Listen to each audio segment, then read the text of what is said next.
I'm Allison, and my brother Tom is 5 years older than me. From my earliest memories, it was clear who the star of our family was, and it wasn't me. Tom's going to be the successor of our dynasty, my parents would proudly announce to anyone who would listen. Meanwhile, I'd be standing there in my oversized clothes from the clearance rack, which Mom always claimed were for growing into. I remember the day Tom got his first smartphone. I was 10, and he was 15. Dad made a big show of presenting it to him at dinner. "You're growing up, son," Dad said, beaming. "A future businessman needs to stay connected." "Thanks, Dad. This is awesome." Tom couldn't contain his excitement as he unboxed his new gadget. I looked down at my hand-me-down flip phone, Tom's old one, and tried not to feel the sting. But it wasn't just about phones, it was everything. While Tom went to coding classes, tennis lessons, and had private tutors, I was told to use the internet if I needed help with schoolwork. That's how it always went. Tom got the real thing, I got the budget version. I watched how my parents invested everything in Tom's future, always talking about his career prospects and college plans. Meanwhile, they'd make offhand comments about how I'd probably just get married anyway. "Allison doesn't need all that," I overheard Mom telling Dad one night when they thought I was asleep. "She's pretty enough. Some nice man will take care of her." I lay in bed that night, staring at my ceiling with its glow-in-the-dark stars, bought on clearance, of course. That was the moment I decided, if nobody was going to invest in my future, I'd do it myself. I started spending my lunch breaks in the school library, not because I couldn't afford to buy lunch like some kids thought, but because I was studying. I'd pore over textbooks, teaching myself things that Tom learned from his tutors. I kept quiet about it though. Every time my parents praised Tom's latest achievement, I'd just nod and smile, all while maintaining my straight A's. Every year, as Tom's birthday approached, our house would buzz with excitement.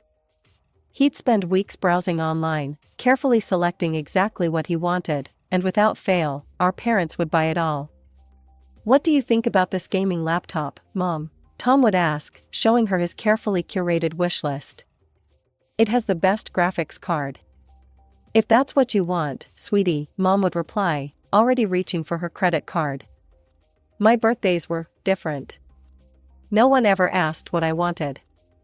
Instead, I'd get beautifully wrapped boxes with perfect bows, and for years, that was enough to make me happy. I remember one particular birthday when I was 14. The box was gorgeous, silver paper with a purple bow, my favorite colors. "Go on, open it," Mom urged, camera ready. I carefully untied the bow and lifted the lid, finding a sweater inside. "Thank you," I said automatically, genuinely touched by how pretty the wrapping was. It wasn't until later, when I was removing the tags, that I saw them, 3 different clearance stickers, each showing a lower price than the last. The final price was 80% off the original. Something inside me deflated as I realized my beautiful gift was just something they'd grabbed from the clearance rack. When Tom turned 18, our parents threw him a massive graduation party. But the real celebration was about his college acceptance. "We're so proud," Dad announced to everyone. "Our boy is going to Riverside prestigious college. Full tuition paid, of course, nothing but the best for our future CEO." I sat in the corner, picking at my cake, already knowing what my future held. Or rather, what it wouldn't hold. There would be no full tuition paid announcements for me. But I had my own plan. Every night, while Tom was out partying his senior year away, I was studying. My teachers noticed. "Allison, these test scores are exceptional," my guidance counselor told me. "Have you considered applying for scholarships?" I had. I'd considered every possible angle. College flew by for Tom. He graduated, landed a cushy job at a finance firm, and met Rebecca. Their whirlwind romance became the family's new favorite topic. "She's from such a good family," Mom gushed. "They're perfect together." I watched as my parents poured money into their wedding. The final straw was the dress, a designer piece that cost more than everything in my closet combined. "Isn't it magnificent?" Mom swooned, showing me photos of Rebecca's final fitting. Worth every penny. I stood there, wearing my thrift store jeans, remembering every Christmas sweater and birthday bargain, trying to understand how they could spend so much on someone who wasn't even their daughter while I'd spent my whole life accepting their leftovers. Rebecca made her feelings about me clear from the start. I overheard her talking to her bridesmaids at the engagement party. "No, Allison won't be in the wedding party," she said, her voice dripping with disdain. "I mean, look at her, she'd stick out like a sore thumb. Everything needs to be perfect, and she's just so simple." I wasn't hurt about not being a bridesmaid. I didn't want to stand up there in whatever knockoff dress they'd deem good enough for me anyway. But her words stung in a familiar way, echoing years of being treated as less than. "Did you hear what she said about me?" I asked Tom later that night. He shuffled uncomfortably. "Come on, Al, she didn't mean it like that. You know how stressed brides get about their perfect day." But I knew exactly how she meant it.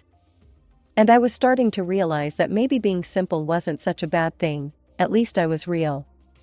The day after my high school graduation, Mom cornered me in the kitchen while I was making breakfast. "So," she said, stirring her coffee, "have you started looking for jobs yet? The mall is hiring sales associates." I took a deep breath, savoring the moment I'd been waiting for. "Actually, I won't be working at the mall. I'm starting college in the fall." Mom's spoon clattered against her cup. "College? But, how? We haven't saved anything for." "I got a full scholarship," I said, unable to keep the pride from my voice. "If you'd been paying attention, you might have noticed I graduated with the highest honors in my class." Dad looked up from his newspaper, his face a mix of confusion and surprise. "But you never said anything about college applications." "You never asked," I replied simply. "You were too busy planning Tom and Rebecca's wedding to notice I was staying up until 2 a.m. writing scholarship essays." The silence that followed was deafening. For once, my parents had nothing to say. I started college that fall, throwing myself into my studies with the same determination that had gotten me there. But life had other plans for my free time. It started with one baby, my first nephew, Jack. Then, barely a year later, came Emma. At first, I was excited to be an aunt. But that excitement quickly turned to exhaustion when Tom and Rebecca started treating our parents' house, where I still lived, as their personal daycare center. "Could you watch them for a few hours?" became, "Could you watch them for the day?" which turned into, "We'll pick them up tonight, maybe." I tried to study while watching them. But have you ever tried to read academic papers with a toddler trying to eat your highlighters and a baby crying for a diaper change? "I've got a huge project due tomorrow," I told Rebecca one Sunday morning as she dropped off the kids. "You can work on it while they nap," she said breezily, already heading for the door. "They're such good sleepers." They weren't. My life became an endless cycle of classes, assignments, and childcare. While other students went to study groups or grabbed coffee with friends, I was changing diapers and making baby food. My weekends disappeared into a blur of cartoons and cleanup. My parents' absence during this time was almost comical, if it hadn't been so frustrating. Mom was always tied up at work or helping at the church bazaar, while Dad seemed to have an endless stream of business trips and golf outings. The only time they appeared was to criticize. I'll never forget the day Mom came home early and found crayon masterpieces decorating the living room walls. Jack and Emma had gotten creative while I was trying to finish a term paper in the next room. "Allison!" Mom's shriek could have shattered windows. "How could you let this happen? Do you have any idea how expensive this wallpaper is?" I tried to explain that I'd only turned my back for 5 minutes, but she wasn't having it. "If you can't handle watching them properly, maybe you should spend less time on that computer and more time paying attention to your responsibilities." But the worst incident happened during finals week. I had been working on my thesis for hours, my laptop balanced precariously on the arm of the couch, while the kids played with their toys on the floor. I just needed to step away for 2 minutes to use the bathroom. That's all it took. I heard the crash from down the hall, followed by Emma's guilty, "Oh." My laptop was drenched in tea, its screen flickering pathetically before going dark. 4 months of research, gone in an instant. I tried not to cry as I called Rebecca to explain what happened. "What do you expect me to do about it?" she snapped over the phone. "We can't afford to buy you a new laptop. Maybe if you'd been watching them properly, instead of always being buried in your schoolwork, this wouldn't have happened." I sat on my bed that night, staring at my dead laptop, feeling more alone than ever. Then I remembered my friend Sarah from my study group. With shaking hands, I called her. "I hate asking this," I said, my voice breaking, "but I don't know what to do. I can't afford a new laptop, and I need one to finish my thesis." Sarah didn't hesitate. "I just upgraded mine. The old one isn't fancy, but it works. Come get it tomorrow." I graduated with honors, despite everything. Found a job at a marketing firm, saved up, and finally rented my own apartment. For the first time in my life, I felt like I was taking control. I even splurged on some new furniture, nothing fancy, but all mine. The day of my housewarming party, I had everything perfect.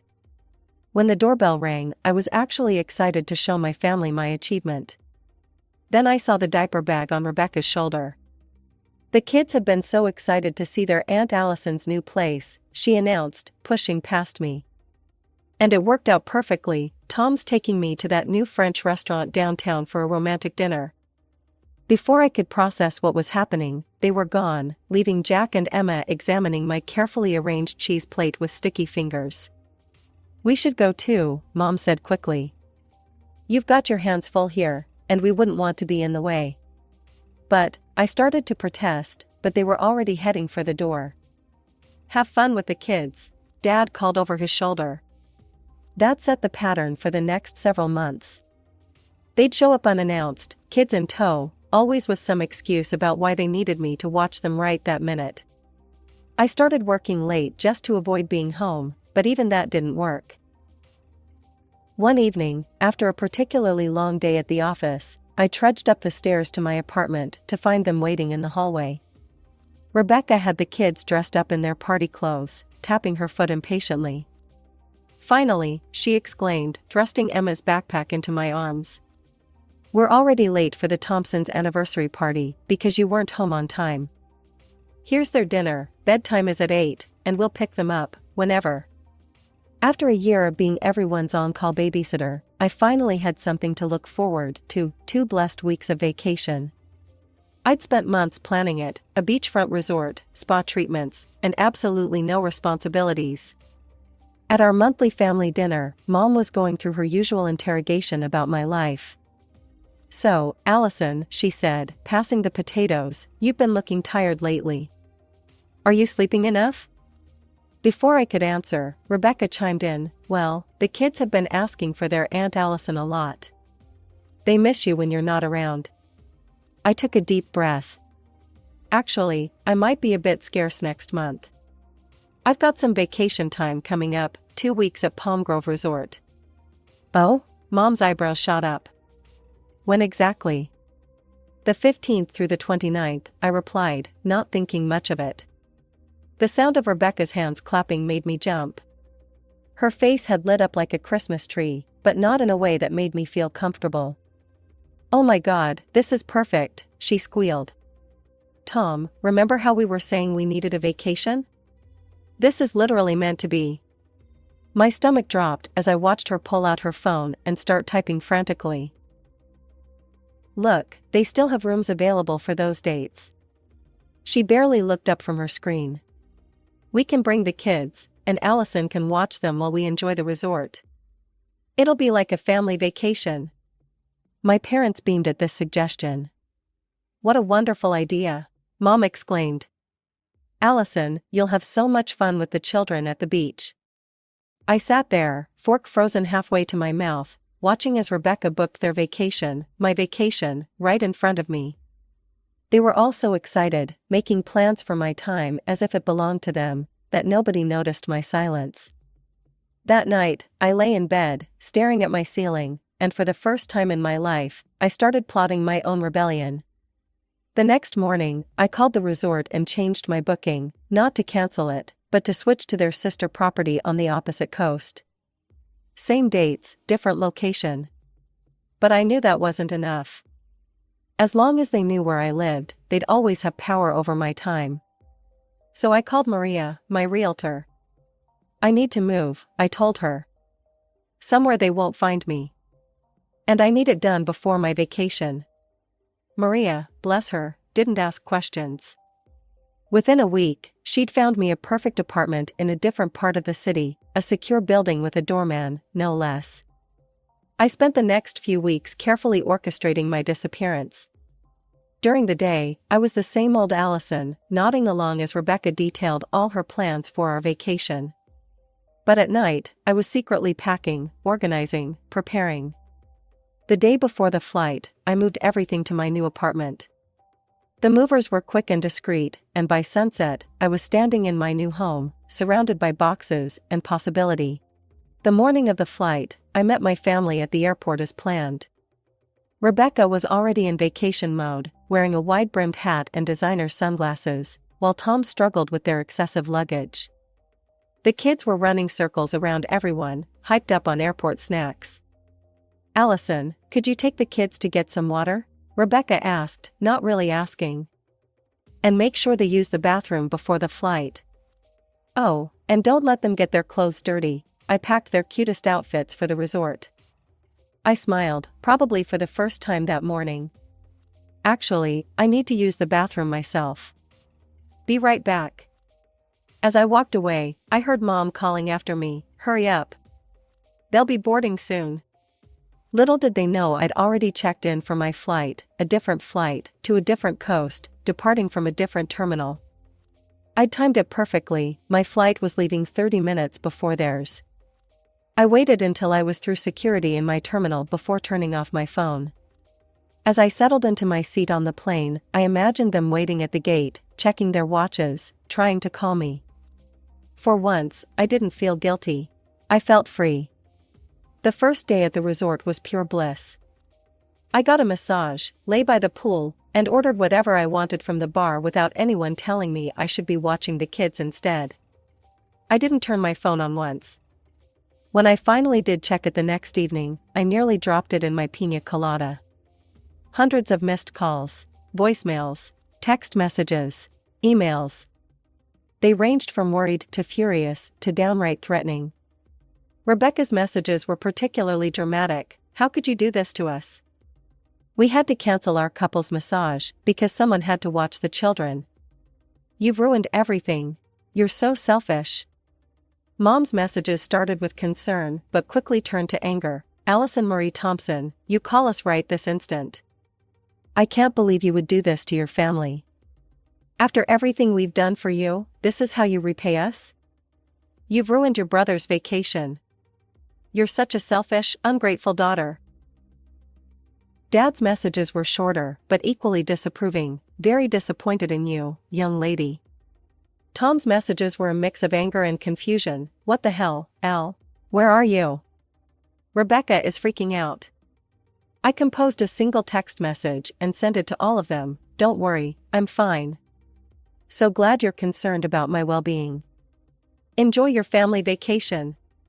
Then I turned my phone off again and ordered another piña colada. The next 2 weeks were everything I'd dreamed of and more. I read books without interruption. I took long walks on the beach without having to chase after anyone. I ate meals while they were still hot. I slept in. I didn't change a single diaper or clean up a single spill. It was heaven. When I returned home, I went straight to my new apartment. The doorman welcomed me with a smile, and I felt secure knowing he'd screen all visitors. I was just starting to unpack when Maria called. "Allison," she said, sounding concerned, "I thought you should know. Some people showed up at your old apartment today, a couple with 2 kids and an older couple.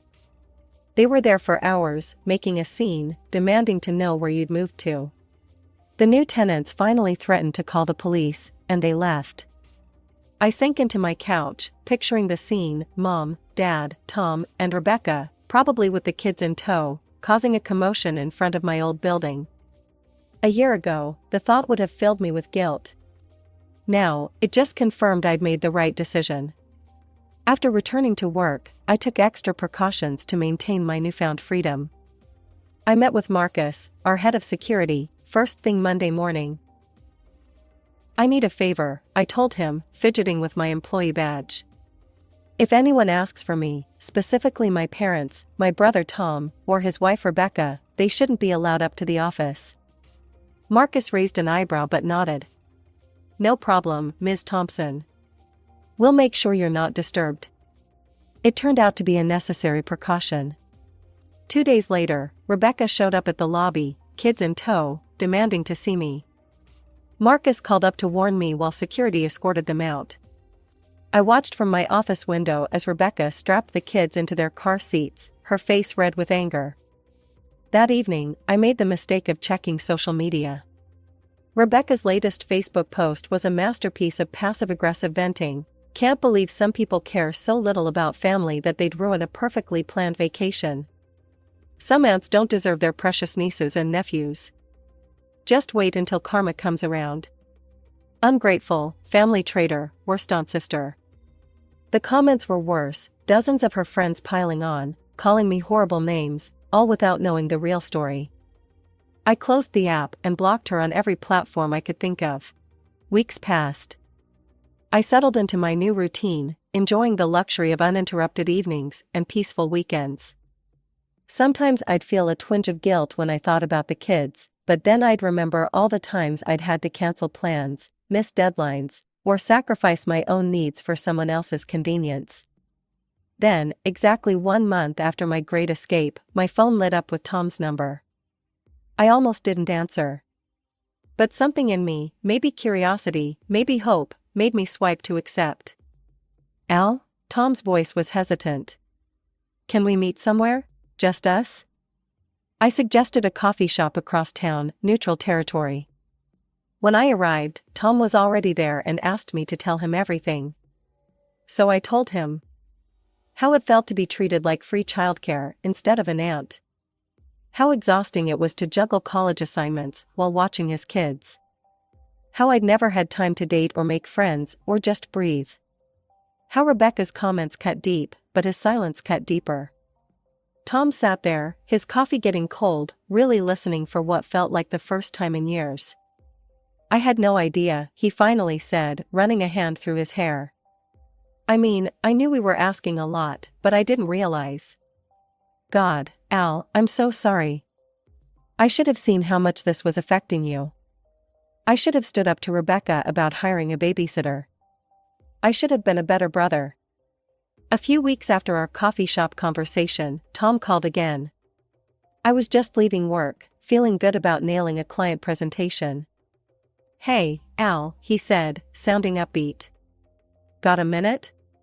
"Sure," I replied, settling onto a bench in the park near my office. These calls were becoming more regular, less awkward. "So, I talked to Rebecca," he started. "We hired a babysitter. Actually, we found this amazing nanny who has early childhood education experience. The kids love her, and she's teaching them Spanish." That's great, Tom," I said, genuinely happy for them. "Yeah, it's working out really well. Rebecca and I can actually go out now without feeling guilty or scrambling to find childcare. We should have done this years ago." He paused. "Listen, Al, we really miss you. The kids keep asking about their Aunt Allison. Maybe we could all get together sometime?" I took a deep breath, choosing my words carefully. "I miss them too, Tom. But I'm not ready for full family gatherings yet.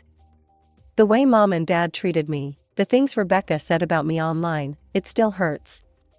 I think neutral territory is best for now." "I understand," he said, and I could tell he meant it. "Baby steps." "Oh, hey, speaking of babies, want to see what Emma did at her dance recital? Sending you the video now." True to his word, Tom started sharing regular updates about the kids, photos of Jack's first lost tooth, videos of Emma's dance performances, pictures of their art projects. It was nice being able to be Aunt Allison on my own terms.